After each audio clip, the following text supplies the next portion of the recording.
அனைவருக்கும் வணக்கம். நான் உங்கள் கிருத்திகா, இதயங்கள் எஜுகேட்டர். இந்த வீடியோவில் வந்துட்டு நம்ம ஏன் 3 வேளை சுகர் செக் பண்ணணும் அப்படின்னு சொல்லிட்டு நம்ம பார்க்க போகிறோம்.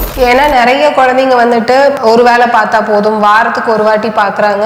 அப்படி பார்த்தா நம்மளால சுகரை கண்ட்ரோல் பண்ண முடியாத நிறைய லோ சுகர் ஹை சுகர் ஆகும் வாய்ப்பு அதிகமாக இருக்குது. இப்போது ஃபார் எக்ஸாம்பிள் காலையில் ஃபுல்லாக ஒரு பிடி பீரியட் விளாண்டுருக்காங்க, நம்ம மத்தியானம் சுகர் செக் பண்ணலை, அது வந்து ஒரு லோ சுகர் ஒரு 40-50 இருக்குது அப்படின்னா குழந்தைங்களுக்கு நிறைய பேர்த்துக்கு அதோட அன்அவேர்னஸ், ஹைப்போகிளைசிமிக் அன்அவேர்னஸ்னு இருக்கும். அந்த சுச்சுவேஷன் அவங்களுக்கு தெரியாது. ஸோ அந்த டைமில் நம்ம அதே யூனிட்ஸ் போட்டோம் அப்படின்னா இன்னும் குழந்தைங்க லோ சுகருக்கு போகிறதுக்கான சான்ஸ் இருக்குது. அப்படி இல்லை ஒரு சுகர் 300, 250 அதுக்கு மேலே இருக்குது அப்படின்னா நம்ம வந்து சுகரை செக் பண்ணால் அதுக்கு ஒரு கரெக்ஷன் கொடுப்போம்.